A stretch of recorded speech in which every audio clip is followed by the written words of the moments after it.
What's going on, guys? Welcome back to the channel. It's your boy DR, and today we're going to be talking all about counting your macros.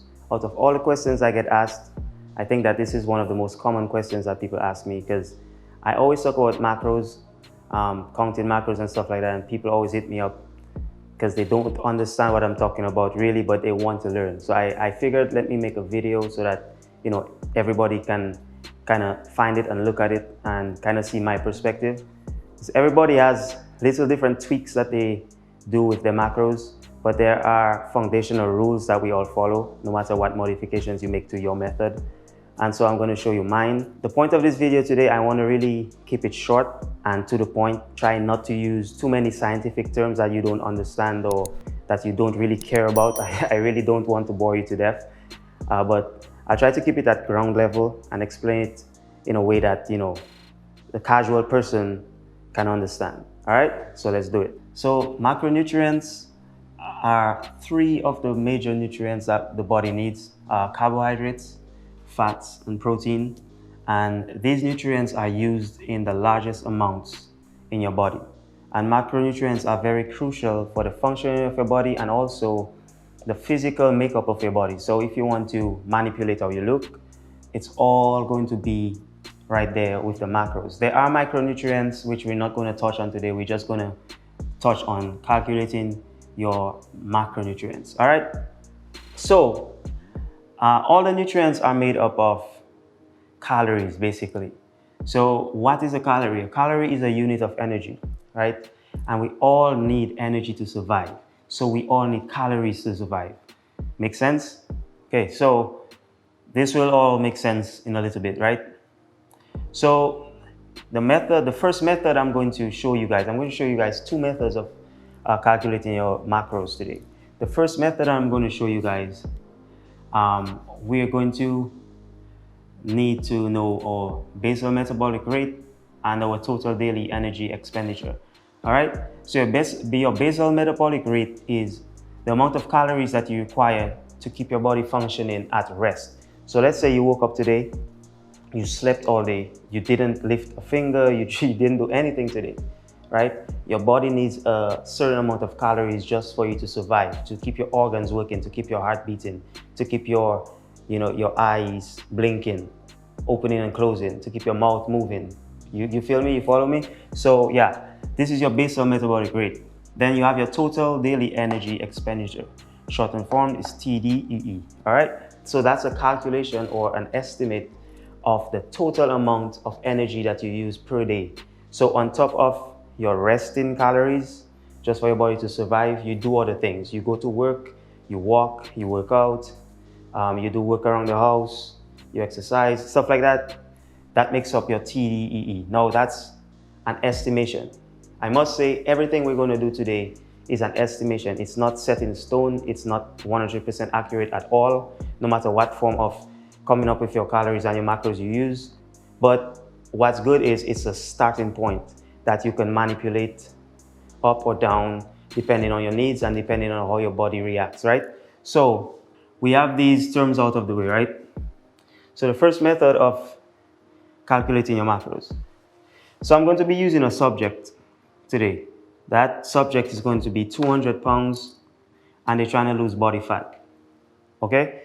So we're going to calculate that person's TDEE by using an online calculator, which I'm going to link in the description below. Basically, on that calculator, you put in some vital information like your height, your weight, your age, your sex, and your activity level.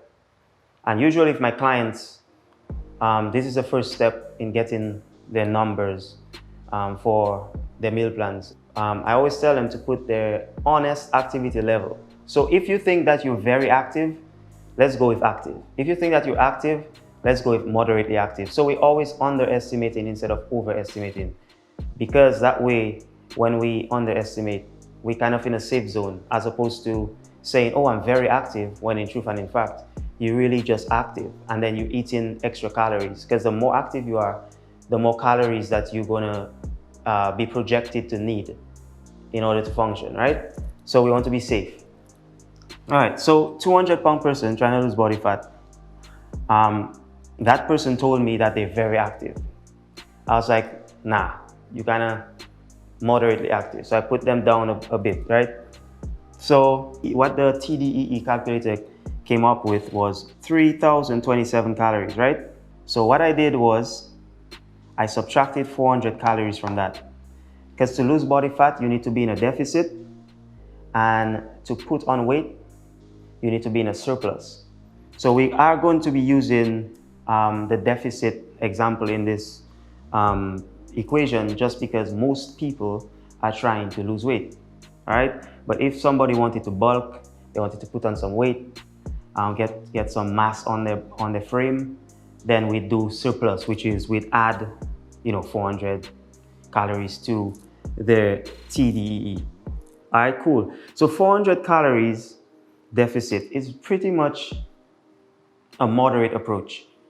I could go 500, 600, but just to start things off, I'll take it slow, right? So 400 calories first, and then as the weeks go on and I analyze their progress or lack thereof, I tweak the numbers. So 3,027 calories, take away 400 calories from that, you get 2,627 calories, which is your cut-in calories, right?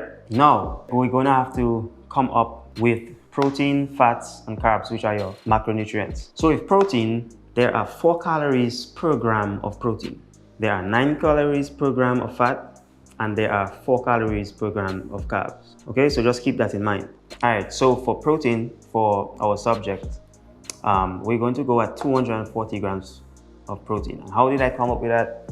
So the general rule of thumb for protein is 1 gram of protein per pound of body weight. Well, 1 to 1.25. And the reason for that is that range, the more active you are, right? You could go higher with your protein because this guy lifts a lot, he has some muscle mass on. The deeper he gets into his cut, the more muscle mass he's going to lose, and we want to preserve his muscle mass. So that's why we increase the protein, because the higher protein is in a cut, the more you hold on to your muscle mass. Nobody wants to lose muscle mass. I don't care who you are. If you have lean muscle mass on, it's very hard to really build lean quality muscle. So you want to try to preserve it as much as possible. Obviously, you don't want to go too high on protein.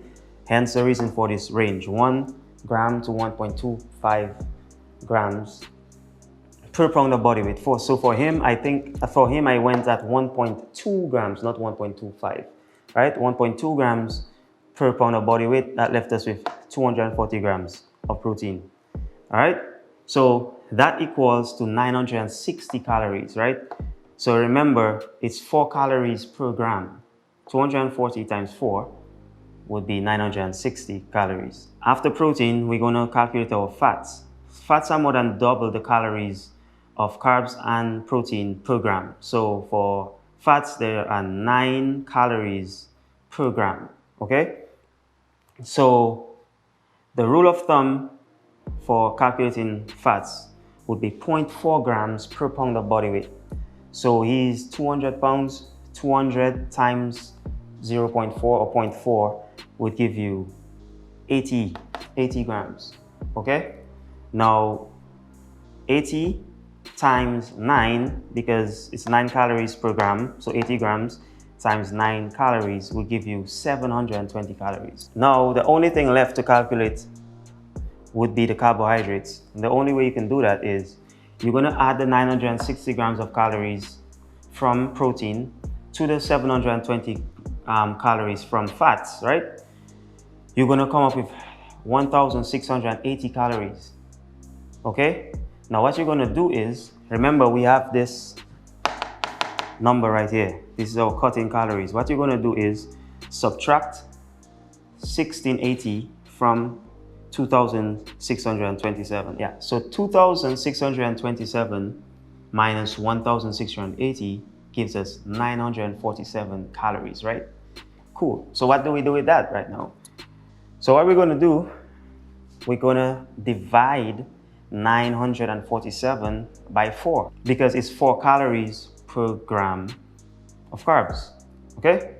So 947 divided by 4 will give you 236 grams of carbs. We're left with 236 grams of carbs, 80 grams of fats, 240 grams of protein. So as the weeks go on, you really monitor your progress. And then the two things that you're going to be tweaking as you go would be fats and carbs. Okay, always keep that protein number high. And then your fats, obviously, and your carbs, you could tweak them as you go, because as you get leaner, as you start losing fat, you're not going to need 236 grams of carbs. And also your fats, you're going to have to keep them, relatively low, but not too low, and obviously not too high. Different people actually react differently to carbs and fats. Some people react better to fats and carbs, and some people react better to carbs and fats. It's very relative. 36.4% of the entire caloric intake comes from protein. 27.41% of our daily caloric intake will come from fat. And for carbs, it would be 36, just about 36, honestly. 36%. Now, for us guys out there, fats is something that you really want to pay attention to. For your manhood, you don't want your fats to be too low. Studies have been done that shows that if you go too low on your fats, as a man, that affects, the stuff, what I'm saying? So you want to be in that safe zone. You want to be, yeah, you know what I'm saying. Anyways, carbs and protein, yeah, that looks pretty much decent. This is a good breakdown. So yeah, guys, this is just an example. As I said, it's not 100% accurate. It is an estimation. So just bear that in mind if you're looking at this.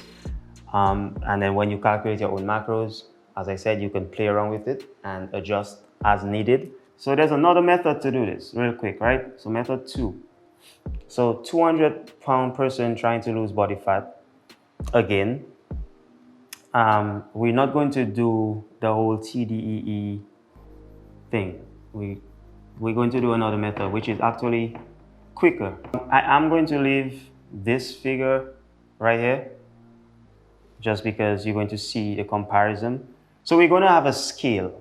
The scale is going to be between 12 and 15. 12, it's lower activity level, and then 13, 14, 15 would be active. 14, 15 would be active, okay? So let's say I did 200 by 15. Off the top of your head, Reggie, 200 times 15. 3,000, all right? Boom. So you see the comparison, right? I use the calculator online for this. And a lot of people knock calculators online. Oh, calculators are trash, stuff like that. I've used calculators for myself. I've used calculators for my clients, and we've all seen results. So all I did was the person's body weight times 15, it gave me 3,000. It's not far off from this. And then all I'm going to do is still subtract 400 from that. So this is just another method. It's just easier to say, okay, I'm 200 pounds. I think I'm active. So let me multiply it by 15. Or let me multiply it by 14. And then as you go, you can just tweak it, okay? So those are like two quick methods that you can use to calculate your macros and start seeing great results. So yeah, this is it. This is the end of the video. I hope you guys enjoy this.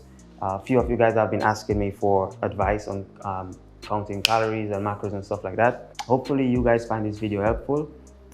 As usual, please subscribe if you haven't already. If you're liking the content, share it with a friend, pass the word around. Hit that notification bell so you get notified every time I drop a new video. But yeah, I'm out. And as I always say, stay blessed, stay safe, peace.